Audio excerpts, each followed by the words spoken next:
ప్రియులారా, సహాయకరంగా ఈ సమయంలో దేవుని వాక్యంలో నుండి 3 వచన భాగాలు మనం చదువుతాం. సువార్తల్లో మత్తయి రాసిన సువార్త 16వ అధ్యాయం 13 నుండి 19 వచనాలు. యేసు ఫిలిప్పుదైన కైసరయ ప్రాంతంలోకి వచ్చి, మనుష్య కుమారుడు ఎవడని జనులు చెప్పుకొంచున్నారని తన శిష్యులను అడుగగా, వారు కొందరు బాప్తిస్మం ఇచ్చే యోహాననియు, కొందరు ఏలియా అనియు, కొందరు ఇర్మియా అనియు, లేక ప్రవక్తల్లో ఒకడనియు చెప్పుకొనుచున్నారనిరి. అందుకు ఆయన, మీరైతే నేను ఎవడనని చెప్పుకొనుచున్నారని వారిని అడిగాను. అందుకు సీమోను పేతురు, నీవు సజీవుడవగు దేవుని కుమారుడు అయిన క్రీస్తు అని చెప్పెను. అందుకు యేసు, సీమోను బర్యోనా, నీవు ధన్యుడవు. పరలోకమందున్న నా తండ్రి ఈ సంగతి నీకు బయలుపరచునే గాని నరులు నీకు బయలుపరచలేదు. మరియు నీవు పేతురువు, ఈ బండ మీద నా సంఘమును కట్టుదును, పాతాళలోక ద్వారములు దాని ఎదుట నిలువనేరవని నేను నీతో చెప్పుచున్నాను. పరలోక రాజ్యం యొక్క తాళపు చెవులు నీకు ఇచ్చెదను. నీవు భూలోకమందు దేని బంధించుదువో అది పరలోకమందు బంధింపబడును, భూలోకమందు దేని విప్పుదువో అది పరలోకమందును విప్పబడునని అతనితో చెప్పెను. పత్రికల్లో అపోస్తలుడైన పౌలు ఎఫెసీయులకు రాసిన పత్రిక 3వ అధ్యాయంలో కొన్ని వచనాలు మనం చదువుతాం. 5వ వచనం నుండి 11వ వచనం వరకు. ఈ మర్మం ఇప్పుడు ఆత్మమూలముగా దేవుని పరిశుద్ధులుగా అపోస్తలులకును ప్రవక్తలకును బయలుపరచబడి ఉన్నట్టుగా పూర్వకాలముల యందు మనుషులకు తెలియపరచబడలేదు.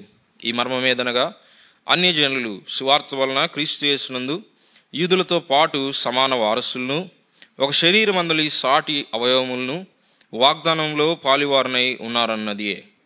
దేవుడు కార్యకార్యకు తన శక్తిని బట్టి నాకు అనుగ్రహించిన కృపావరము చెప్పున నేను ఆ సువార్తకు పరిచారకుడినైతిని.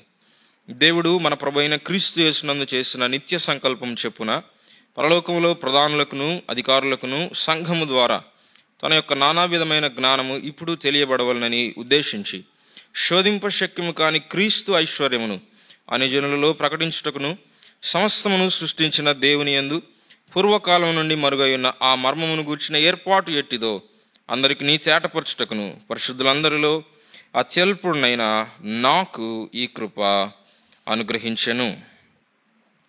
ఇదే అధ్యాయంలో చివరి 2 వచనాలు, 20-21 వచనాలు. మనలో కార్యసాధకమైన తన శక్తి చెప్పున మనం అడుగు వాటన్నిటికంటేను ఊహించు వాటన్నిటికంటేను అత్యధికముగా చేయశక్తి గల దేవునికి క్రీస్తు యేసు మూలముగా సంఘములో తరతరములు సదాకాలము మహిమ కలుగునుగాక. ఆమేన్. ప్రియులారా, దేవుని లేఖనాల్లో నుండి క్రొత్త నిబంధన సంఘము, దాని విషయమైన దేవుని వాక్య సత్యములు, అలాగే సంఘము యొక్క క్రమం, అనుదిన అభ్యాస జీవితంలో మనము పాటించవలసిన దైవికమైన నియమాలు, వీటిని మనము ధ్యానము చేయాలని, దేవుని వాక్యం నుండి స్టడీ చేయాలని ప్రార్థనాపూర్వకంగా ప్రారంభిస్తున్నాం. ప్రభు వైపు మనం ఎదురు చూస్తూ ఉండగా ఈ అంశం యొక్క అవసరత కొంత మనం ఆలోచన చేయొచ్చు.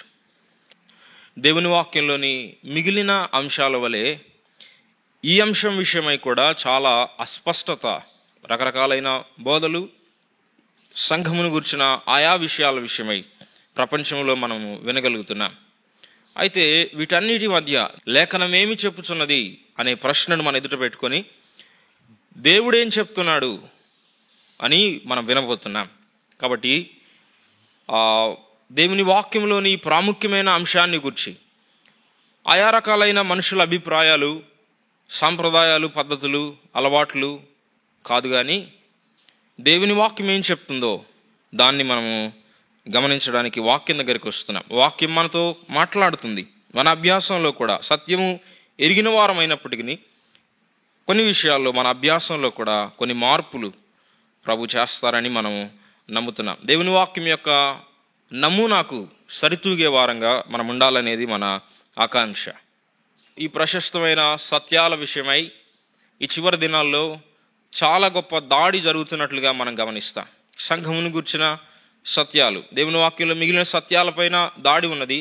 అయితే సంఘమును గూర్చిన కొన్ని ప్రశస్తమైన సత్యాల మీద అపవాది యొక్క దాడి, శరీర సంబంధుల యొక్క దాడి ఈ దినాల్లో ఎక్కువగా ఉన్నది. కారణం ఇవి చివరి దినాలు. గతంలో అనేక మంది భక్తి కలిగిన వారు, మన ముందటి తరాల వారు ఎంతో వెల చెల్లించి దేవుని వాక్యంలో ఉన్న సత్యాల కొరకై నిలబడ్డారు. వాటి విషయంలో మనం కూడా ఖచ్చితమైన స్టాండ్ తీసుకోవడానికి ఈ సంగతులు మనకెంతో ప్రయోజనకరమైనవిగా ఉంటాయి. మాత్రమే కాదు, మన అనుదిన సంఘ జీవితంలో, అభ్యాసంలో మనం చేసే విషయాలు మనం ఖచ్చితంగా నేర్పబడి జరిగిస్తూ ఉన్నప్పటికీ సరి అయిన విషయాలు చేయడం మాత్రమే ప్రాముఖ్యమైనది కాదు. ఏది ఎందుకు చేస్తున్నామో ఎరిగిన వారమై మనం వాటిని చేయాలని ప్రభు కోరుకుంటున్నాడు. ఈ కారణాలు బయట నుండి లేకపోతే మన లోపలికి మనము చూస్తున్నప్పుడు కనిపించే అవసరత. అయితే అదే సమయంలో ఈ అంశం యొక్క ప్రాముఖ్యత దేవుని వాక్యంలో నుండి కూడా మనము జ్ఞాపకం చేసుకోవచ్చు. దేవుని వాక్యంలో క్రొత్త నిబంధనలో ఉన్న ప్రత్యక్షత, దీన్ని మనము ధ్యానం చేయడానికి ఒక కారణం. సంఘాన్ని గూర్చిన ప్రత్యక్షత. క్రొత్త నిబంధనలో రెండు ప్రాముఖ్యమైన అంశాలు మనం చూస్తాం. ఒకటి, మన ప్రభువును రక్షకుడైన యేసుక్రీస్తుని గూర్చిన సంగతులు. 2, ఆయన స్వరక్తం ఇచ్చి సంపాదించిన సంఘాన్ని గూర్చిన సంగతులు. దీనికి ఎంతో స్థలం కేటాయించబడింది దైవలేఖనాల్లో. దేవుని ఆంతర్యంలో ఉన్న సంఘాన్ని గూర్చిన సంకల్పాన్ని దేవుడే దాచుకొనకుండా తన వాక్యంలో తెలిపాడు. కాబట్టి ఇది సంఘంలో బోధించబడాలి. అంతేకాదు, క్రీస్తు ప్రభు సంఘాన్ని ప్రేమిస్తున్నాడు. ఎఫెసీ పత్రికలో 5వ అధ్యాయంలో 25-26 వచనాల్లో చదువుతున్నాం కదా, క్రీస్తు సంఘమును ప్రేమించి దాని కొరకై తను తాను అప్పగించుకొనెను. దేవుని చేతి పనుల్లో, సృష్టి కార్యంలో కానీ, ఇశ్రాయేలీయుల యొక్క విమోచనలో కానీ దేవుడు ఎప్పుడూ కూడా ఇంతటి ఖర్చును ఆయన భరించలేదు. కేవలం సంఘం విషయంలో మాత్రమే చెల్లించబడిన వెల ఎంత ఉన్నతమైందో మనం జ్ఞాపకం చేసుకోవచ్చు.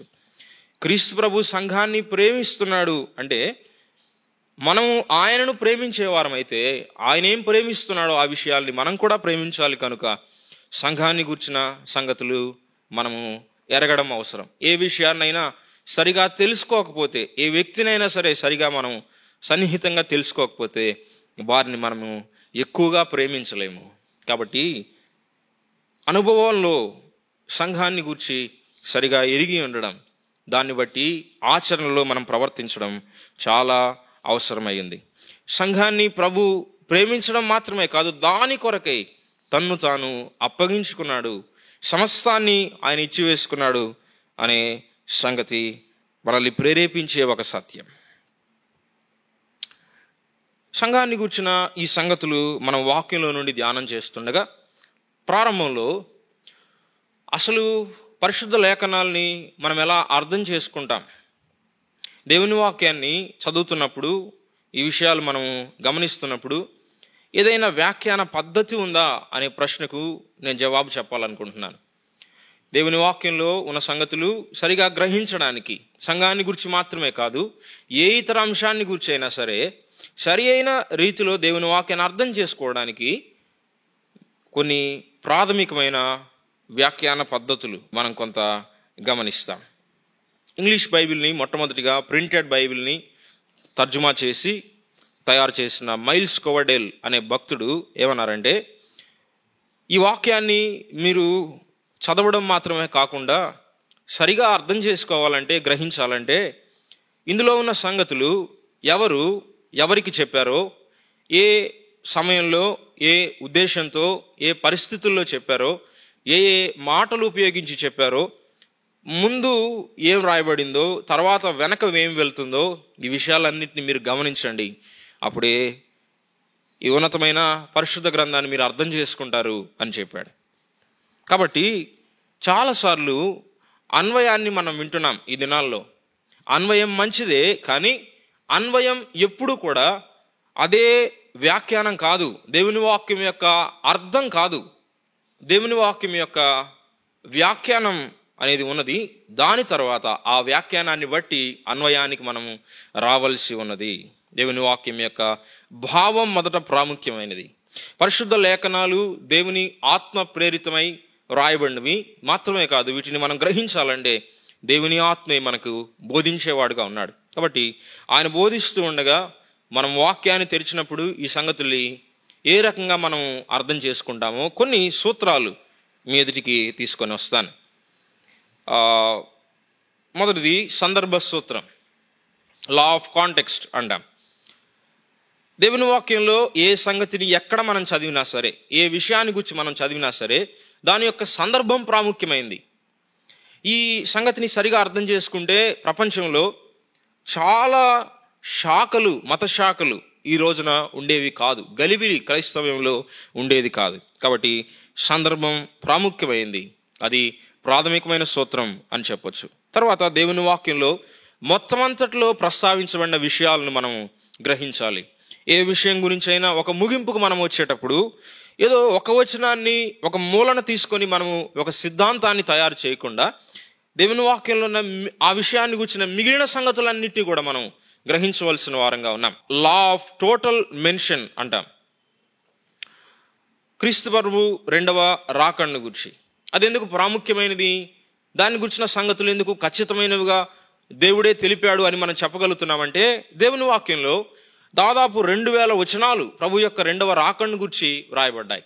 సృష్టిని గురించి మీరింత ఖచ్చితంగా ఎలా చెప్పగలరు, ఇదే రకంగా అని ఎలా బోధించగలరు అంటే, ఒక అధ్యాయం పూర్తిగా సృష్టిని గురించి రాయబడినట్లుగా ఆదికాండంలో మనం గమనిస్తున్నాం.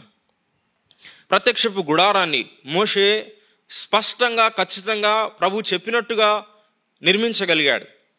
కారణం ప్రభు యొక్క ప్రత్యక్షత అటువంటిది. దేవుని వాక్యంలో ఆ అంశానికి ఉన్న ప్రాధాన్యత మనం చూస్తున్నప్పుడు దాదాపు 40 అధ్యాయాలు గుడార నిర్మాణం, దాన్ని గురించిన విషయాల కొరకై కేటాయించబడినట్లుగా మనం గమనిస్తాం. ఎక్కువ నిడివిలో దేవుడు ఒక సంగతిని చెప్తున్నాడు అంటే దానికి ఎక్కువ ప్రాధాన్యత ఉన్నది అనే అర్థాన్ని కూడా మనం తీసుకోవచ్చు. సంఘాన్ని గురించి క్రొత్త నిబంధనలో సంఘము అనే పదం మాత్రమే దాదాపు 100 సార్లు మెన్షన్ చేయబడినట్లుగా మనము చూస్తాం. 100 సార్లు సంఘము అనే పదము ప్రస్తావించబడింది. కాబట్టి దీని ప్రాముఖ్యతను మనం గమనించవచ్చు. లా ఆఫ్ ప్లెయిన్ సెన్స్ అంటాం. ఇది మరొకటి, సామాన్యంగా దేవుని వాక్యాన్ని అర్థం చేసుకోవడం అనే సూత్రం. బైబిల్ను సామాన్యమైన రీతిలో సామాన్యమైన వ్యక్తులకి, సామాన్యులైన మనుషుల ద్వారా ప్రభు తన సంగతులను తెలిపాడు అనేది మనము గ్రహించవలసిన వారంగా ఉన్నాం. దేవుని వాక్యాన్ని మిగిలిన వార్తాపత్రికలు, మిగిలిన టెక్స్ట్ బుక్స్ ఎలా మనం చదివి అర్థం చేసుకుంటామో ఆ ప్రకారంగానే మనం అర్థం చేసుకోవడానికి ఎక్కువ అవకాశం ఉన్నది. రీడింగ్ ప్లెయిన్లీ, దేవుని వాక్యాన్ని మార్మికంగా ప్రతిదానికి నిగూఢమైన అంతరార్థం ఉన్నది అన్నట్లుగా కాకుండా సామాన్యమైన భాషలోనే రాయబడింది, సామాన్యంగానే చెప్తున్నాడు అనేది మనము గ్రహించవలసిన వారంగా ఉన్నాం.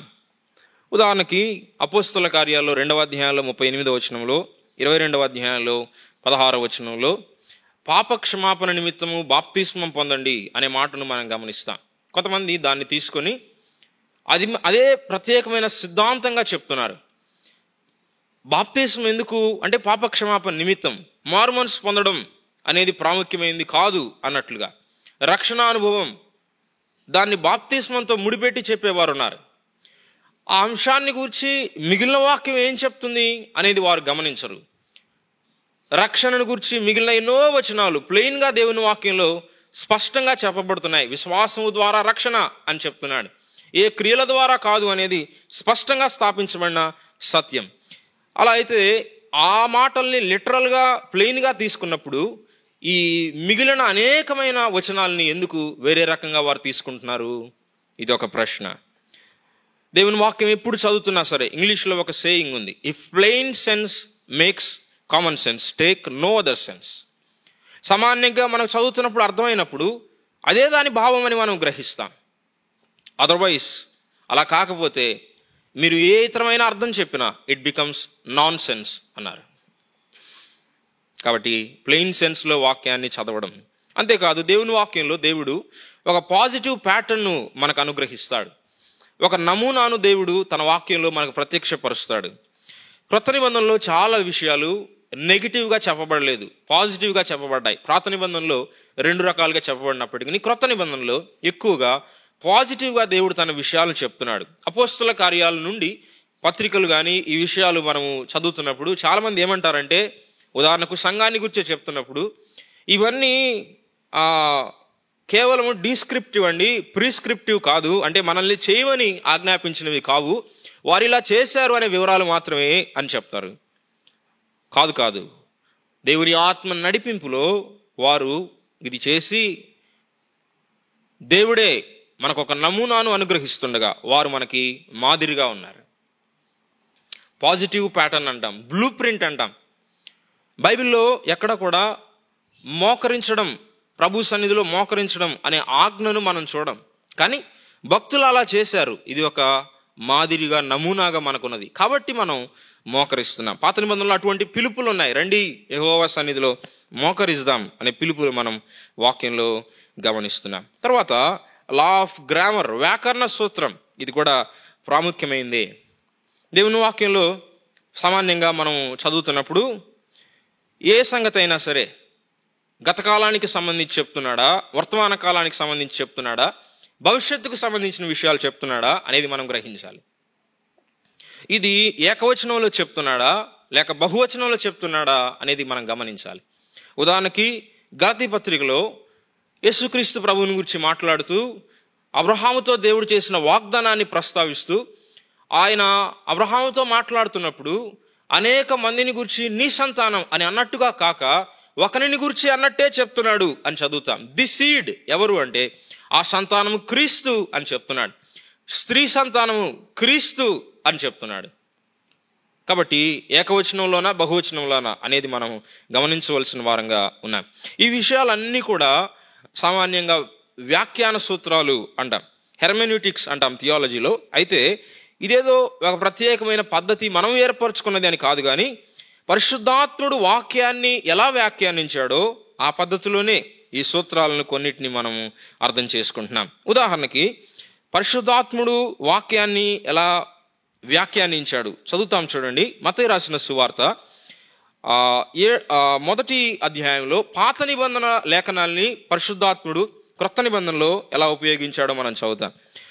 మత్తయి సువార్త 1వ అధ్యాయం 22-23 వచనాలు చదువుతున్నప్పుడు, ఇదిగో కన్యక గర్భవతి అయి కుమారుని కనును, ఆయనకి ఇమ్మానుయేలును పేరు పెట్టుదురు అని ప్రభు తన ప్రవక్త ద్వారా పలికిన మాట నెరవేరినట్లు ఇదంతయు జరిగెను అని చెప్తున్నాడు. లిటరల్గా యెషయా గ్రంథం 7వ అధ్యాయం 14వ వచనంలో చెప్పబడిన ప్రవచనం ఇక్కడ ప్రభు విషయంలో నెరవేరింది అని పరిశుద్ధాత్ముడు వ్రాస్తున్నాడు.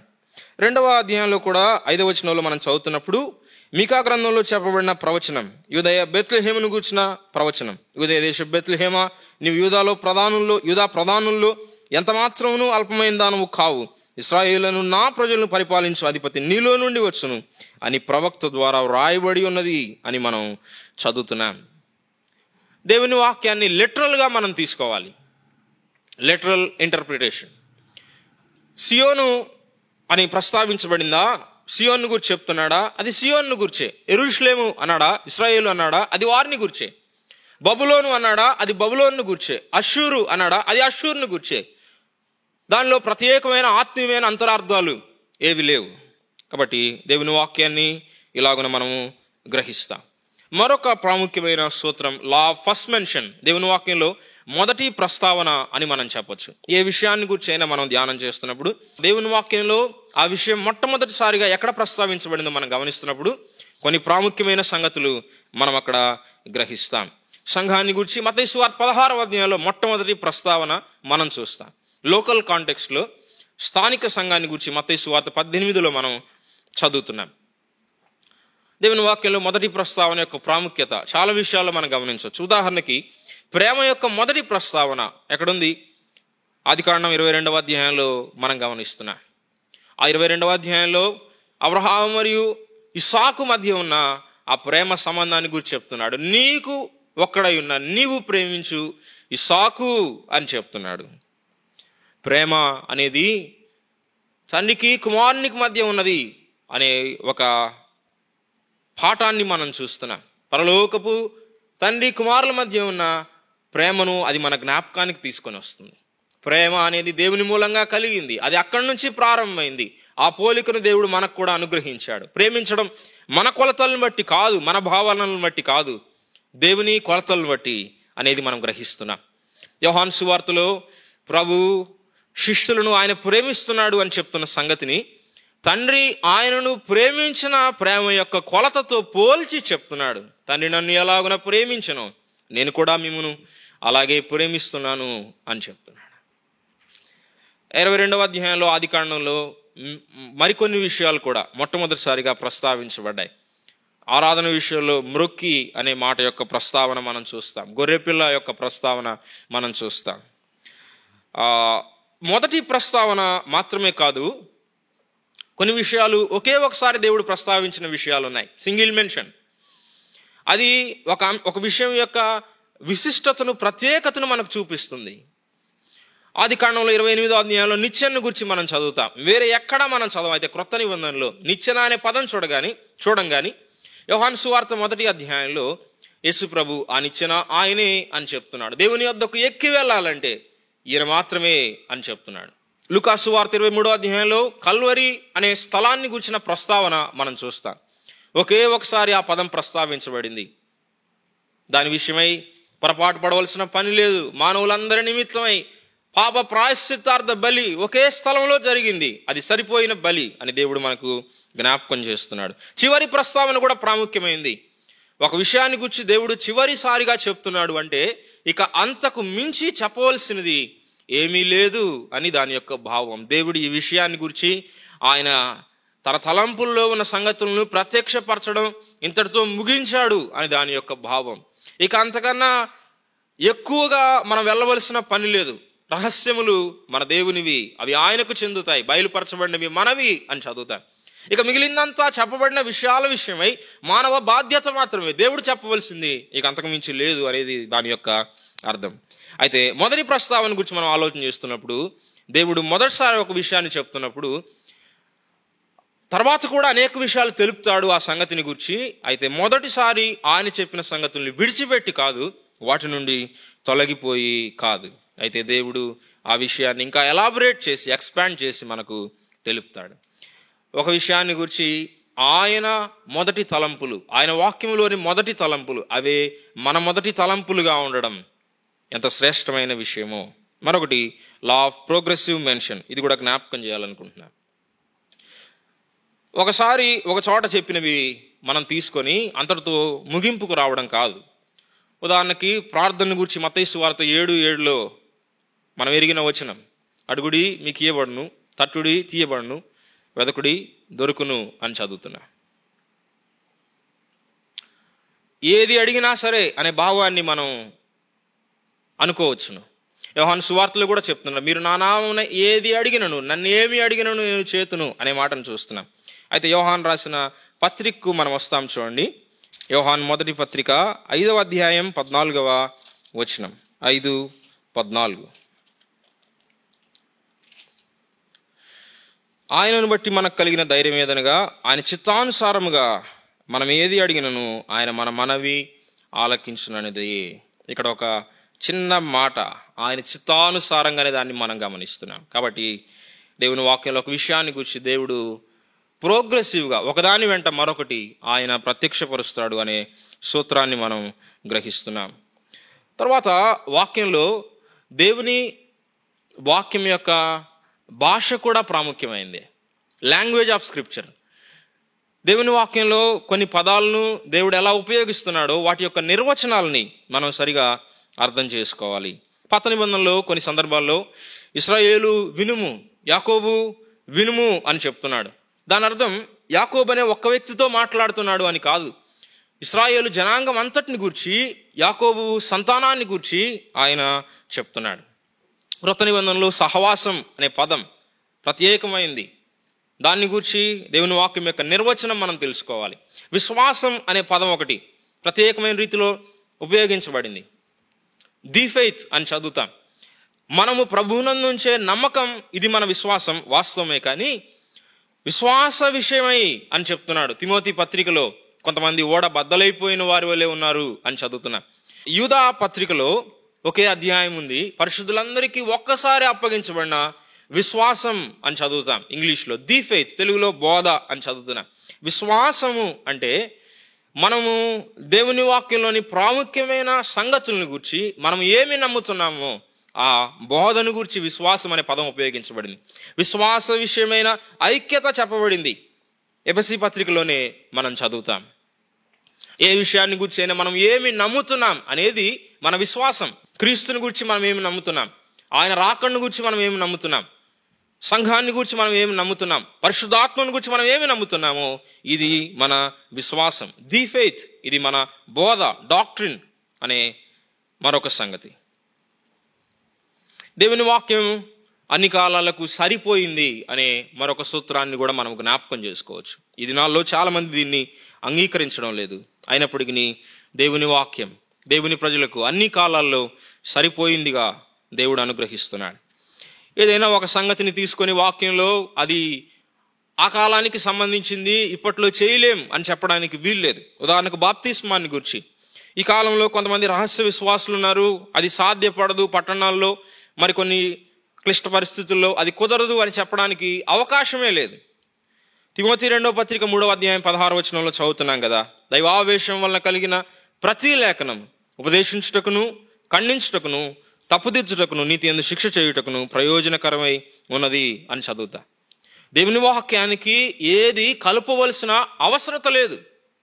ప్రకటన గ్రంథం చివరిలో చెప్తున్నాడు, కలపడమైనా సరే తీసివేయడమైనా సరే అది పాపము అని చెప్తున్నాడు. దానివల్ల శాపము సంభవిస్తుంది అని చదువుతున్నాడు. అయితే రాయబడిన దేవుని వాక్యం ఇది మన జీవితానికి, మన అభ్యాసానికి, మన బోధకు ఇది సరిపోయిందిగా, సఫిషియెంట్గా ఉంది. జీవము గల దేవుని సంఘంలో జనులు ఎలాగో ప్రవర్తించవలనో అది నీకు తెలియవలను అని చెప్పి ఈ సంగతులను రాస్తున్నాను అన్నాడు. కాబట్టి సంఘము భూమి మీద ఉన్నంత వరకు ఈ విషయాలు సరిపోయినవిగా ఉన్నాయి. Nothing missing, nothing lacking. దేవుని ప్రజలకు అన్ని కాలాల్లో, అన్ని తరాల్లో ఉన్న వారికి, అన్ని ప్రదేశాల్లో, అన్ని ఖండాల్లో ఉన్న వారికి, అన్ని సాంప్రదాయాల్లో నుండి వచ్చిన వారికి అవసరమైన వాక్యాన్ని ప్రభు మనకి తెలియజేస్తున్నాడు. అయితే సంఘాన్ని గూర్చిన సంగతికి మనం వస్తూ ఉండగా మనం ఎఫెసీ పత్రికలో ఒక సంగతిని 3వ అధ్యాయంలో చదువుకున్నాం. సంఘాన్ని గూర్చి అది ఒక మర్మము అని చెప్తున్నాడు. ఎఫెసీ పత్రిక 3వ అధ్యాయం 5-6 వచనాల్లో 3వ వచనంలో మర్మము అనే మాట రిపీటెడ్గా మనం చూస్తున్నాం. ఈ 3వ అధ్యాయం అంతా కూడా ఆ మర్మమును గూర్చిన ప్రత్యక్షత, మర్మము యొక్క గృహ నిర్వాహకత్వం, ఆ విషయాలను 3వ అధ్యాయంలో తెలుపుతున్నాడు. మర్మము అంటే బైబిల్లో అదేదో మార్మికంగా ఉంది, ఎవ్వరికీ తెలియని రహస్యం అని కాదు. దేవుని ఆలోచనల్ని, దేవుని రహస్యాల్ని సాక్రెడ్ సీక్రెట్స్ అంటాం. ఆ విషయాల్ని దేవుడు మనుషులకు మరుగుగా ఉంచి ఒకానొక కాలంలో, నిర్దిష్టమైన సమయంలో ఆయనే వాటిని బయలుపరుస్తాడు, తెర విప్పి ఆయన చూపిస్తాడు. ఆయన తెలిపితే తప్ప మనం గ్రహించలేని విషయాలు ఉన్నాయి. క్రొత్త నిబంధనలో దాదాపుగా ఇటువంటివి 14 మనం చూస్తాం. వాటిలో ఒక అంశం సంఘం. సంఘాన్ని గురించి కనీసం 2 లేక 3 రకాలుగా, 3 కోణాల్లో మర్మము అని ప్రస్తావించబడినట్లుగా మనం గమనిస్తాం. ఇది ఎందుకు మర్మము అంటే ఒకానొక కాలంలో తెలియదు అని చెప్పుకుంటున్నాం. పాత నిబంధనలో ఉన్న భక్తులకు, విశ్వాసులకు, పరిశుద్ధులకు ఏమాత్రము సంఘము అనే ఐడియా వారికి లేనే లేదు. వారికి ఏమీ తెలియదు, ఏమీ బయలుపరచబడలేదు, ఏ వాగ్దానాలు, ప్రవచనాలు మనం చూడం. ఇది దేవుడు దాచి ఉంచాడు, తగిన కాలంలో ఆయన ప్రత్యక్షపరిచాడు. పాత నిబంధనలు సంఘాన్ని గురించి ఎన్ని రెఫరెన్సెస్ ఉన్నాయి? 0, ఏమీ లేవు. అయితే క్రొత్త నిబంధనలో ఎన్నో మనం గమనిస్తున్నాం. 115 సార్లు సంఘం అనే మాట యొక్క ప్రస్తావన ఉన్నది అని మనం గమనిస్తూ వచ్చాం. 6వ వచనంలో రాస్తున్నాడు చూడండి, ఈ మర్మం ఏంటి అనేది 6వ వచనంలో బయలుపరచబడింది. అన్ని జనులు సువార్త వలన క్రీస్తు యేసునందు యూదులతో పాటు సమాన వారసులను, ఒక శరీరమందలి సాటి అవయవములను వాగ్దానంలో పాలివారునై ఉన్నారన్నదియే అని చదువుతున్నా. దేవుని వాక్యం ప్రపంచంలో ఉన్న మనుషులందరినీ, జనాంగాలను 2గా విభజిస్తుంది. కొరింథీ మొదటి పత్రిక 10వ అధ్యాయం 32వ వచనంలో మనం చదువుతాం, యూదులకైనను, గ్రీసు దేశస్థులకైనను, దేవుని సంఘమునకైనను అభ్యంతరము కలుగజేయకుడి అని చదువుతున్నా. ప్రపంచ జనాంగాలందరూ గ్రీసు దేశస్థులే లేక అన్ని జనులే. అయితే వారిలో నుండి దేవుడు యూదులను ప్రత్యేకపరిచాడు.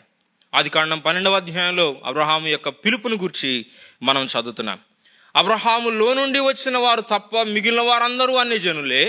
అబ్రహాము సంబంధులు యూదులు లేక ఇశ్రాయేలీయులు అని చదువుతున్నాం. ఆయన కుటుంబాన్ని, ఆ జనాంగాన్ని దేవుడు ఒక ప్రత్యేకమైన పని కొరకై భూమి మీద ఏర్పరచుకున్నాడు. వారి ద్వారా మిగిలిన జనాంగాలందరినీ దీవించాలనేది దేవుని సంకల్పం. ఇశ్రాయేలీయుల ద్వారానే ప్రపంచానికి 2 గొప్ప ఈవులు అనుగ్రహించబడినట్లు మనం జ్ఞాపకం చేసుకోవచ్చు. ఒకటి, వాగ్దానం చేయబడిన మెస్సియా దేవుని ప్రియకుమారుడు శరీరధారిగా వారిలో నుండే వచ్చాడు. అబ్రహాం కుమారుడు, దావీదు కుమారుడు అని చెప్పబడిన వాడు వారిలో నుండే వచ్చాడు. రెండవది, పరిశుద్ధ లేఖనాలు, రాయబడిన వాక్యం, సజీవుడైన దేవుని వాక్యం ప్రభువైన యేసుక్రీస్తు వారిలో నుండే మాత్రమే కాదు, రాయబడిన వాక్యం కూడా వారిలో నుండే మనకు అనుగ్రహించబడింది. ఆయన తన వాక్యమును యాకోబుకు తెలియజేసెను అని చదువుతున్నాం కదా. కాబట్టి ఇశ్రాయేలీలు వారెక్కడున్నా సరే వారు ఒక ప్రత్యేకమైన జనాంగం. కొన్ని సందర్భాల్లో ఐగుప్తులో ఉన్నారు, మరికొంతకాలంలో వారు బబులోన్లో ఉన్నారు. వారున్న జియోగ్రాఫికల్ లొకేషన్ బట్టి, ఆ ఏరియాని బట్టి కాకుండా, ప్రదేశాన్ని బట్టి కాకుండా ఈ సంతానం ప్రత్యేకంగా ఉన్నట్లుగా వాక్యంలో మనము గ్రహిస్తాం. యూదులు ప్రత్యేకమైన వారు. ఇక్కడున్న సంగతి ఏంటంటే, ఈ యూదులు మాత్రమే కాకుండా అన్య జనాంగాలతో దేవుడు ఈ కాలంలో ఆయన డీల్ చేస్తున్నాడు అనే సంగతిని ఇక్కడ మనం గ్రహిస్తున్నాం. అన్యజనులు దీవించబడతారు. పాత నిబంధనలో ఎన్నో ప్రవచనాలు మనం చూస్తాం. ఉదాహరణ కీర్తన గ్రంథంలో, మెస్సియా కీర్తనల్లో మనం చూస్తాం, యెషయా గ్రంథంలో మనం చూస్తాం. అన్యజనులు రక్షించబడతారు అనేది కూడా కాదు. పాత నిబంధనలో రక్షించబడిన అన్యులు లేరా? మోయాబీయురాలైన రూతు మనం చూస్తాం, హిత్తీయుడైన ఊరియాను మనం చూస్తున్నాం. పాత నిబంధనలో కొంతమంది వ్యక్తుల్ని మనము గమనిస్తున్నాం, రహాబును మనం చూస్తున్నాం. అయితే ఇక్కడున్న సంగతి ఏంటంటే, ఈ అన్యులు, ఈ యూదులు ఏక శరీరంగా చేయబడతారు అనే గొప్ప దేవుని సంకల్పాన్ని మనం చూస్తున్నాం. అన్యులు అలాగే యూదులు, వారిద్దరి మధ్య ఒక గొప్ప గోడ ఉన్నట్లుగా, wall of partition, middle wall of partition ఉన్నట్లుగా చూస్తున్నాం. దాన్ని దేవుడే తీసివేశాడు. మనం ఆలోచన చేస్తే ఏ ఇశ్రాయేలీయుడు కూడా అన్యుడితో కలిసి సాంగత్యం చేయడు, కూర్చొని భోజనం కూడా చేయడు. అన్యులను కుక్కల వలె చూస్తారు. సమరయులతో కూడా ఇశ్రాయేలీయులు కలుసుకొనరు. ఒక భక్తి కలిగిన యూదుడు ఉదయాన్నే లేచి, ప్రభా నేను అన్యునిగా పుట్టినందుకు నీకు స్తోత్రం అని చెప్తాడంట. అయితే యూదులు ఎన్నడూ ఆలోచన చేయని విషయం, దేవుడు అన్యులను చేర్చుకొనబోతున్నాడు. యూదులను అన్యులను కలిపి ఒక శరీరంగా ఆయన చేయబోతున్నాడు. సంఘంగా వారితో దేవుడు పని చేయబోతున్నాడు అనే సంగతి, 1 బాడీ అని చెప్తున్నాడు. ఇది ఒక మర్మం. ఎఫెసీ పత్రిక 2వ అధ్యాయంలో ప్రభువైన యేసుక్రీస్తే ఆ మధ్య గోడను ఆయన తన శిలువ కార్యం వలన పడగొట్టినట్లుగా మనం చూస్తున్నాం. ఇక్కడున్న మర్మం 6వ వచనంలో అన్యులతో పాటు యూదులు సమాన వారసులు అని చెప్తున్నాడు. దేవుని వాగ్దానాలు, దేవుని నిబంధన ఇటువంటివి ఏవి అన్యజనులమైన మనకు లేవు, కానీ క్రీస్తు యేసునందు యూదులతో పాటు సమాన వారసులుగా చేయబడుతున్నాం. రోమాపత్రిక 8వ అధ్యాయంలో చదువుతాం, మనం పిల్లలమైతే వారసులము, అనగా దేవుని వారసులము, క్రీస్తు తోడి వారసులము అని చదువుతున్నాం. ఇది మర్మం. ఈ మర్మాన్ని గూర్చి మనం చదువుతున్నప్పుడు 6వ వచనంలో సమాన వారసులు, ఒక శరీరమందలి సాటి అవయవములు, వాగ్దానములో పాలివారు అనే మాటను మనం గ్రహిస్తున్నాం. ఈ మర్మాన్ని దేవుడు ఎవరికి తెలిపాడు అనేది ఇక్కడ ఉన్న మరొక సంగతి. ఈ మర్మాన్ని పాత నిబంధనలో ఉన్న భక్తులకు దేవుడు తెలుపలేదు. 5వ వచనంలో చదువుతున్నాం, పూర్వకాలంలో ఎందు మనుషులకు తెలియపరచబడలేదు. పాత నిబంధనలో ఎంత గొప్ప ప్రవక్తలు ఉన్నా సరే, ఉన్నతమైన దర్శనాలను చూసిన యెషయాకు ఇది తెలుపబడలేదు, హెజ్కేలుకు ఇది తెలియదు, ప్రవచనాత్మకమైన సంగతులు చూసిన దానియేలుకి ఇది తెలియదు, జకర్యాకి ఇది తెలియదు. కానీ ఈ దినాలలో దేవుడు కొందరికి దీన్ని బయలుపరిచాడు. ఎవరెవరికి బయలుపరిచాడు అనేది 3 గ్రూప్స్గా మనం చూడొచ్చు. మొదటిది 5వ వచనంలో దేవుని పరిశుద్ధులకు, అపోస్తలులకు, ప్రవక్తలకు బయలుపరచబడి ఉన్నది అని చదువుతాం. ఈ అపోస్తలు, ప్రవక్తలు క్రొత్త నిబంధన అపోస్తలు, అలాగే క్రొత్త నిబంధన ప్రవక్తలు. వారిలోనే 3వ వచనంలో పౌలు తన్ను కూడా కలుపుకుంటున్నాడు. నాకు ఇది తెలియపరచబడింది అని చెప్తున్నాడు. 3-4 వచనాల్లో, ఆ కింద వచనాల్లో 7వ వచనంలో, మిగిలిన వచనాలన్నింటిలో దేవుడు పరిశుద్ధులందరిలో అత్యల్పుడైన నాకు ఈ కృప అనుగ్రహించాడు, ఈ మర్మాన్ని గురించి తెలిపాడు అని చెప్తున్నాడు. పౌలు రక్షించబడక మునిపే సంఘ స్థాపన జరిగింది. భూమి మీద సంఘము స్థాపించబడి కొనసాగుతూ ఉన్నది. అయితే సంఘాన్ని గూర్చిన మర్మము, ఒక శరీరం అనే మర్మం అనేది పౌలుకు మాత్రమే తెలుపబడింది అని చెప్తున్నాడు. సంఘాన్ని గురించి బాడీ ఆఫ్ క్రైస్ట్ అనే మాట మిగిలిన అపోస్తలుల కన్నా కూడా పౌలు మాత్రమే దీన్ని ప్రత్యేకంగా ఉపయోగిస్తున్నాడు. దీన్ని పాలిన్ మెటఫర్ అంటారు. అపోస్తలుల్లో ప్రముఖులు ఉన్నారు, ముందున్నవారు ఉన్నారు. ప్రభు రొమ్మున అనుకున్న యోహాను ఉన్నాడు. యోహాను కాదు, పేతురుకు కాదు, కానీ పౌలుకు ఆయన ఈ మర్మాన్ని తెలిపాడు. ఆయన మార్గాలు ఎంత విశిష్టమైనవి, ఎంత ప్రత్యేకమైనవో మనం దీంట్లో గమనిస్తున్నాం. అవన్నీ కూడా కృపాభరితమైనవిగా ఉన్నాయి. తర్వాత 11వ వచనంలో, ఈ వచనాల్లో కలిసి ఉన్నాయి తెలుగులో, ఇది పరిశుద్ధులందరికీ ప్రభు తెలిపాడు అన్నట్లుగా మనం చదువుతున్నాం. పరిశుద్ధులకి ఈ సంగతి తెలపడానికి దేవుడు నాకు అప్పగించాడు అని చెప్తున్నాడు. పౌలుకి అపోస్తలులకు మాత్రమే కాదు, భూమి మీద ఉన్న పరిశుద్ధులందరికీ కూడా ఈ మర్మము తెలుపబడింది అని చెప్తున్నాడు. విశ్వాసంతో గ్రహించే వారికి, చదివే వారికి ఇది తేటపడుతుంది అని రాస్తున్నాడు. మూడవది, ఆ వచనాల్లోనే పరలోకములో ఉన్న ప్రధానులకు, అధికారులకు సంఘము ద్వారా తన యొక్క నానా విధమైన జ్ఞానము ఇప్పుడు తెలియబడవలనని ఉద్దేశించి అని చదువుతున్నా. పరలోకములో ఉన్న దేవదూతలకు కూడా వారు ఈ సంగతుల్ని తొంగి చూడగోరుతూ ఉండగా, పేతురు రాసిన మొదటి పత్రిక ప్రకారం, కొరింథీ మొదటి పత్రిక 11వ అధ్యాయం ప్రకారం వారికి కూడా సంఘాన్ని గూర్చిన మర్మాన్ని దేవుడు ప్రత్యక్షపరుస్తున్నాడు. మత్తయి సువార్త 16వ అధ్యాయంలో మనం చదువుకున్నది, ఆ సంగతికి కూడా మనం వస్తాం, అక్కడే మనం ప్రారంభించవచ్చు. కానీ సంఘము ఒక మర్మం గతంలో దాచిపెట్టబడింది అనేది మనము జ్ఞాపకం చేసుకోవడానికి ఎఫెసీ పత్రికలో కొన్ని సంగతుల్ని మనం గమనించాం. మత్తయి సువార్త 16వ అధ్యాయంలో ప్రభు ఆయన 4 విషయాలను ఆయన శిష్యులకు ప్రత్యక్షపరిచినట్లుగా చూస్తాం. ఈ మర్మము యొక్క ప్రత్యక్షత కాదు, కానీ సంఘాన్ని గూర్చిన ప్రకటన మొట్టమొదటిగా చేసిన వాడు ఎవరంటే మన ప్రభు అయిన యేసుక్రీస్తే. మత్తయి సువార్త 16వ అధ్యాయంలో 4 సంగతులను గూర్చి ప్రభు అక్కడ శిష్యులకు తెలిపినట్లుగా మనం చూస్తాం. 16వ అధ్యాయంలో 13 నుంచి 17 వరకు క్రీస్తును గూర్చిన ప్రత్యక్షత, 18, 19 వచనాల్లో సంఘాన్ని గూర్చిన ప్రత్యక్షత, తర్వాత 21వ వచనంలో సిలువను గూర్చిన ప్రత్యక్షత మొట్టమొదటిసారి ప్రభు చెప్తున్నాడు. ఆ తర్వాత చివరిగా 27, 28 వచనాల్లో ఆయన మహిమ గల 2వ రాకడను గూర్చిన ప్రత్యక్షత ప్రభు తెలుపుతున్నాడు. 4 C's ఇంగ్లీష్లో. మొదటిది క్రీస్తుని గురించి, క్రైస్ట్, తర్వాత సంఘం, ద చర్చ్, తర్వాత క్రాస్ గురించి చెప్తున్నాడు, ఆ తర్వాత ఆయన కమింగ్ గురించి చెప్తున్నాడు. క్రొత్త నిబంధనలో ఈ 4 విషయాలు మనం గమనిస్తున్నప్పుడు ఈ 4 కదా ప్రాముఖ్యమైన విస్తృతమైన అంశాలు. క్రీస్తు, సంఘము, సిలువ, 2వ రాకడ. ఈ రెండింటికి, ఈ 4ంటికి మధ్య ఉన్న సంబంధాన్ని కూడా మనం గమనించవచ్చు. క్రీస్తుకి సంఘానికి ఉన్న సంబంధం, సిలువకి 2వ రాకడకు ఉన్న సంబంధం. సిలువ అంటే శ్రమానుభవం, రాకడ అంటే మహిమగల ప్రత్యక్షత. శ్రమ తర్వాత మహిమ, సిలువ తర్వాత ఆయన 2వసారి మహిమగలవాడుగా ప్రత్యక్షమగుట మనం చూడొచ్చు. సంఘం ఉనికిలోనికి రావడానికి సిలువ కారణం అనే సంగతిని, లేక క్రీస్తు పునాది అనే సంగతిని కూడా మనము దేవుని వాక్యంలో గమనించవచ్చు. ఈ ప్రత్యక్షతను ప్రభు తెలుపుతున్న ఈ సందర్భం కూడా మనం గమనించదగింది. 16వ అధ్యాయం మొదటి వచనం మనం చదువుతున్నప్పుడు, పరిసయ్యులు, సద్దూకయ్యులు వచ్చి ఆయన శోధించడానికి ఇలా అడిగారు, ప్రశ్నలు వేశారని మనం చదువుతాం. ఆ 2 గుంపులు ప్రత్యేకమైన వారు, వారు ఎప్పుడు కలవరు, కానీ ప్రభు విషయంలో ఆయనను ప్రశ్నలు వేయడానికి, ఆయనను ఇబ్బంది పెట్టడానికి వారు కలుసుకుంటున్నట్లుగా మనం చూస్తున్నాం. ఆ తర్వాత ఆయన ప్రత్యక్షపరిచిన స్థలాన్ని గురించి మనం చదువుతాం. 13వ వచనంలో మనం చదువుతున్నప్పుడు, యేసు ఫిలిప్పుదైన కైసరయ ప్రాంతంలోకి వచ్చి అని చెప్తున్నాడు. దీనిని ఆయన బెత్లెహేములో చెప్పలేదు, మహారాజు పట్టణం అని చెప్పబడిన యెరూషలేములో చెప్పలేదు, ఆయన పరిచర్య కేంద్రమైన కపెర్నహూములో చెప్పలేదు, కానీ దీనిని ఆయన ఫిలిప్పుదైన కైసరయలో చెప్తున్నాడు. అన్యజనుల గలిలయలో చెప్తున్నాడు దీన్ని. ఇది అన్ని జనాంగాలకు సంబంధించింది. అక్కడ భూమి మీద నేను చేయబోతున్న కార్యం ఇటువంటిది అని ప్రభు చెప్తున్నాడు.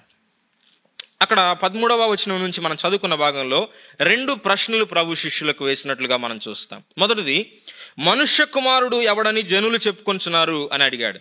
దాన్నే కొంచెం మాడిఫికేషన్ చేసి, మీరు నన్ను గూర్చి నేను ఎవడను అని చెప్పుకుంటున్నారు అని అడిగాడు. దానికి ప్రజలు ఏం చెప్పుకుంటున్నారు అనే దానికి శిష్యులు జవాబు చెప్పారు.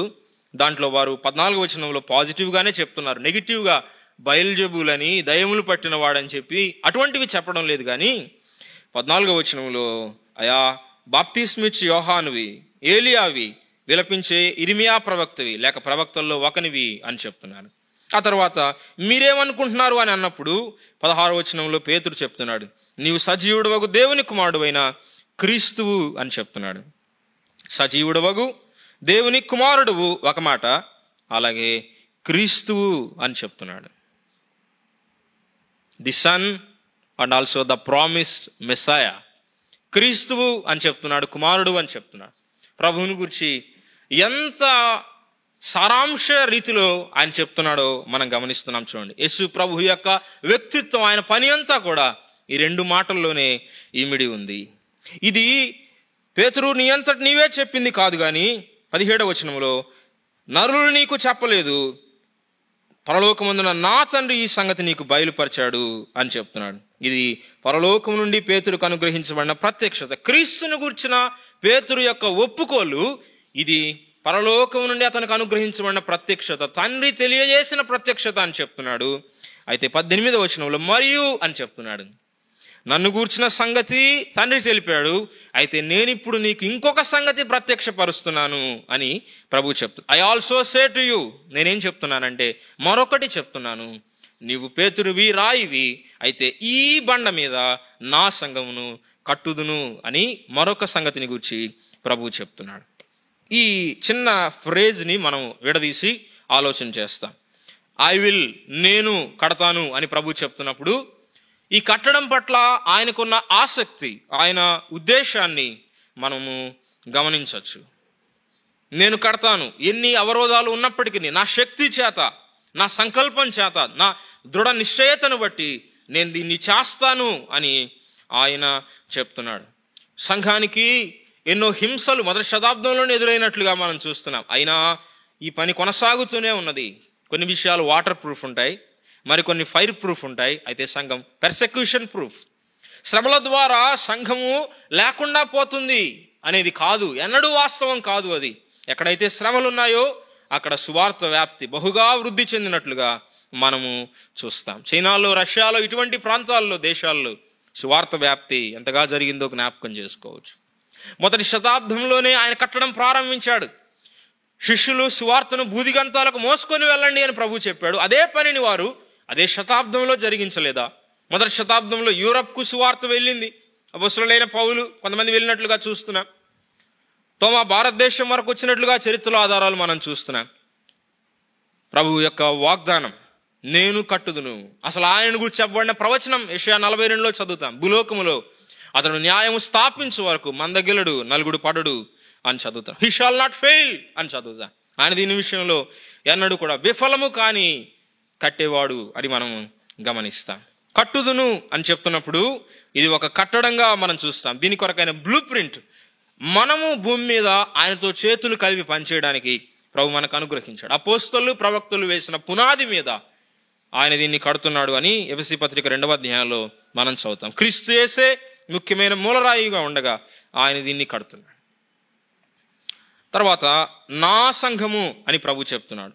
నా సంఘము అని ఈ బండ మీద నా సంఘమును కట్టుదును, ఇది నాది అని చెప్తున్నాడు. నేనే యజమానుణ్ణి, దీని కొరకై ఖర్చు భరించేవాడును నేనే, ఇది నా సొంతమైనది అని చెప్తున్నాడు. కాబట్టి ఇది నా పద్ధతిలోనే చేస్తాను అని ఆయన చెప్తున్నాడు. ఎఫెసీ పత్రిక 3వ అధ్యాయంలో మనం చదువుకున్న భాగంలో సువార్తను గురించిన మాట కూడా మనం చూస్తున్నాం. నేను ఆ సువార్తకు పరిచారకుండైతిని అని పౌలు చెప్పాడు. సువార్తను గురించి శోధింప శక్యము కాని క్రీస్తు ఐశ్వర్యం అని అన్నాడు. సువార్తను గురించి చాలాసార్లు ఒకే ఒక పద్ధతి ఉంది అని మనం అందరం అంగీకరిస్తాం, అవునా? కేవలం విశ్వాసం ద్వారా, కృప ద్వారా మాత్రమే రక్షణ, ఇదే సువార్త, భిన్నమైన సువార్త దేవుడు అంగీకరించడు అని మనం చెప్తాం. అయితే సంఘాన్ని గురించి మన సొంత పద్ధతిలో చేయడానికి అధికారం ఉన్నది అన్నట్లుగా మనం వ్యవహరిస్తాం. సంఘానికి అనేకమైన దారులు ఉన్నాయి అన్నట్లుగా మనం చేస్తాం కూడా. సువార్త ఒకటే, సంఘాన్ని గూర్చిన దైవ క్రమం కూడా, దేవుని పద్ధతి కూడా ఒకటే అని మనం గ్రహిస్తాం. తర్వాత నా సంఘమును కట్టుదును అని చెప్తున్నప్పుడు ఇది ప్రత్యేకమైనది అని గ్రహించాలి. సంఘము అనే న్యూ ఎంటిటీ, ఇది ప్రత్యేకమైనది. శిష్యులకి దేవాలయాలు కట్టబడ్డం తెలుసు, అనేకమైన గొప్ప కట్టడాలు కట్టబడ్డం తెలుసు, కానీ సంఘము కట్టబడ్డం వారికి అన్నడు తెలియని సంగతి. వారిని ఉపయోగించి, వారిని సజీవమైన రాళ్ల వలె ఉంచి ఆయన కట్టబోతున్న ఈ గొప్ప కట్టడాన్ని గురించి చెప్తున్నాడు. ఇది భూసమైన ఒక ఆర్గనైజేషన్ కాదు, ఒక సంస్థ కాదు, ఒక భౌతికమైన కట్టడం కూడా కాదు అనేది ఇక్కడే మనం గ్రహిస్తున్నాం. ఆత్మ సంబంధమైన ఒక కట్టడం. ఇది బ్రతికి ఉండే సజీవమైన శరీరం. ఎఫెసీ పత్రికలో మనం చదువుకున్నట్లుగా యూదులు అన్యులు దీంట్లో అవయవాలుగా, నిజంగా రక్షించబడిన వారందరూ యూదులలో నుండి అన్యులలో నుండి వారందరూ అవయవాలుగా దీనిలో చేర్చబడి వారు కొనసాగుతారు. ఈ శరీరము ద్వారా దేవుడు తన శక్తిని, దేవుడు తన జ్ఞానాన్ని, దేవుడు తన స్వభావాన్ని, దేవుడు తన కృపను లోకములో ఆయన ప్రదర్శిస్తాడు. సంఘము క్రొత్తది, క్రొత్త నిబంధనకు సంబంధించింది. ఇక్కడే మనం మొదటి ప్రస్తావన చూస్తున్నాం. ఇది నేను భవిష్యత్తులో చేస్తాను అని ప్రభువు చెప్తున్నాడు, ఫ్యూచర్ టెన్స్లో పలుకుతున్నాడు. అయితే భవిష్యత్తులో చేస్తున్నాడు అని గమనిస్తున్నప్పుడు మనం కొంత సంఘము ఇశ్రాయేలు కాదు అనే సంగతిని మనం జ్ఞాపకం చేసుకోవచ్చు. ఇంతవరకు దేవుడు ఇశ్రాయేలీలతో పనిచేస్తూ వచ్చాడు. మత్తయి సువార్తలోనే ఆయన సువార్త చెప్పడానికి శిష్యుల్ని పంపినప్పుడు ఇశ్రాయేలులో నశించిపోయిన గొర్రెల యొద్దకే వెళ్ళండి అని చెప్తున్నాడు. అయితే సంఘం విషయంలో ఆ తారతమ్యం ఏమాత్రం లేదు. సంఘము ఇశ్రాయేలు కాదు. అంతేకాదు సంఘము పరలోక రాజ్యం కూడా కాదు. మత్తయి సువార్త 13వ అధ్యాయంలో పరలోక రాజ్యాన్ని గురించి చెప్తున్నాడు. పరలోక రాజ్యము అనేది చాలా పెద్దది. సంఘానికి ముందు రాజ్యం ఉన్నది, సంఘానికి తర్వాత కూడా రాజ్యం ఉండబోతున్నది. దానికి సంబంధించిన కొన్ని విషయాలు చెప్తున్నాడు. దాంట్లో ఒక భాగంగా సంఘం ఉన్నది. కింగ్డమ్ కాదు అనేది గమనించవచ్చు. అంతేకాదు ఇశ్రాయేలు కాదు సంఘం. ఇశ్రాయేలీలకి రీప్లేస్మెంట్ కాదు, వారికి ప్రత్యామ్నాయం కాదు, ఇశ్రాయేలుకు కొనసాగింపు కాదు. సంఘము ప్రత్యేకమైంది. ఇశ్రాయేలీలు పెంతెకొస్తులో పరిశుద్ధాత్ముడు భూమి మీదకు దిగి వచ్చి సంఘాన్ని స్థాపించేంత వరకు ఇశ్రాయేలీలు భూమి మీద దేవుని కొరకైన సాక్ష్యంగా ఉన్నారు. అయితే ప్రభువైన యేసుక్రీస్తు మరలా భూమి మీదకు వచ్చేంత వరకు సంఘమే ప్రభువు వచ్చే వరకు సాక్ష్యంగా ఉన్నది భూమి మీద. ఇశ్రాయేలీల యొక్క వాగ్దానాలు, ఇశ్రాయేలీలతో ఆయన చేసిన నిబంధన, ఇశ్రాయేలు యొక్క నిరీక్షణ వేరు, సంఘము యొక్క నిరీక్షణ, సంఘానికి ఉన్న వాగ్దానాలు వేరు. ఇశ్రాయేలీలకి చుట్టూ కంచె ఉన్నది, అయితే సంఘానికి మధ్యలో కాపరి ఉన్నాడు. యోహాను సువార్త 10లో మనం చదువుతాం కదా, ఫోల్డ్ అండ్ ఫ్లాక్, దొడ్డి మంద అని చెప్తున్నాడు. ఇశ్రాయేలును దొడ్డితో ఆయన పోల్చాడు. ధర్మశాస్త్రం వారిని కట్టి ఉంచింది, అయితే మనల్ని మందగా ఆయన లోకములో నడిపిస్తూ ఉన్నాడు. మనకు కాపరి మధ్యలో ఉన్నాడు, గ్యాదరింగ్ సెంటర్ మనకు మధ్యలో ఆయన ఉన్నట్లుగా మనం జ్ఞాపకం చేసుకోవచ్చు. సంఘానికి ప్రభుకున్న సంబంధం దేవుని వాక్యంలో మనం చూడొచ్చు. ఆయన మన మధ్య ఉన్నాడు, ఆయనే మనకు జీవం, ఆయన మనకు ఆకర్షణ, ఆయన మనం ప్రకటించే సందేశం, సంఘానికి ఆయన శిరస్సు, ఆయన పోషకుడు, ఆయన రక్షకుడు. ఈ విషయాలన్నీ వాక్యంలో మనం చూడొచ్చు. సంఘంలో ఒకరినొకరం ప్రేమించుకోవడానికి కారణం ఆయనే, మూలము ఆయనే, ప్రేరకం ఆయనే. సంఘానికి సమస్తం క్రీస్తు ప్రభువే. క్రీస్తు సంఘమును ప్రేమించాడు, సంఘము క్రీస్తును ప్రేమిస్తుంది, ఆ ప్రకారం భూమి మీద జీవిస్తుంది. కాబట్టి ఆయన వాక్యంలోని విధులను నిర్వహిస్తుంది అని చెప్పొచ్చు. చాలా విశేషమైన సంఘాన్ని గురించి మనం ఆలోచన చేస్తున్నప్పుడు 3 మాటలు, ఉపయోగంలో ఉన్న 3 మాటలు కూడా సంఘాన్ని గురించి, వాటి యొక్క భావాలు కూడా జ్ఞాపకం చేసుకుంటా.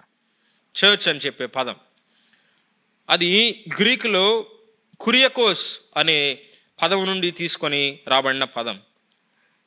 అది ప్రభువుకు సంబంధించింది. కురియోస్ అంటే ప్రభు, కురియాకోస్ అంటే సంఘము ప్రభువుకు సంబంధించింది అని దాని భావం. ఎక్లీజియా అనే పదాన్ని గ్రీకులో మనం చూస్తున్నాం. ఎక్లీజియా అంటే బయటకు పిలువబడిన సమూహం, కాల్డ్ అవుట్ కంపెనీ, బయటకు పిలువబడిన విశ్వాసుల యొక్క సమూహం.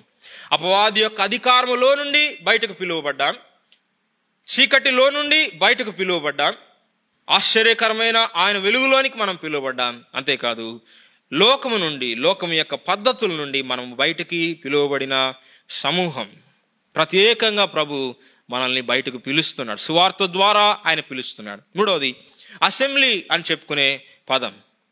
ఇది ఎక్లీజియా అనే ఆ మూల పదానికి, చర్చ్ అనే దానికన్నా దగ్గరగా ఉన్న పదం ఇది, అసెంబ్లీ అనే పదం. దీంట్లో బయటకు పిలువబడ్డం అనే ఆలోచన మాత్రమే కాదు, ఒక సమూహంగా ఉండడానికి సమకూర్చబడి మన మధ్యలో ప్రభు ఉంటుండగా అక్కడికి పిలువబడ్డాం. Assembling together unto the lord అనే ఆలోచన దీంట్లో ఉన్నది. ప్రభు యొద్దకు పిలువబడ్డాం, ప్రభు మనల్ని చేర్చుకున్నాడు, మన మధ్యలో ప్రభు ఉన్నాడు అనే ఆలోచన దీంట్లో ఉంది. మనమందరం కలిసి పిలువబడ్డాం అనే సత్యం అసెంబ్లీ అనే పదంలో ఉన్నది. అది ఎక్లీజియా అనే దానికి దగ్గరగా ఉన్న పదం. భవిష్యత్తులో మనం తర్వాతి క్లాసెస్లో మనం ఎందుకు ఆ పదాన్ని ఉపయోగిస్తున్నామో దాని గురించి కూడా మనం కొంత ఆలోచన చేస్తాం. అయితే మనం ముగింపుకు వస్తున్నాం. దేవుడు ఈ కాలంలో జరిగిస్తున్న గొప్ప పని ఆయన సంఘ నిర్మాణం. అపోస్తుల కార్యాలు 15వ అధ్యాయం 14వ వచనంలో మనం చదువుతున్నాం. అన్య జనులలో నుండి దేవుడు తన నామము కొరకు ఒక జనమును ఏర్పరచుకొనుటకు వారిని కటాక్షించాడు అని.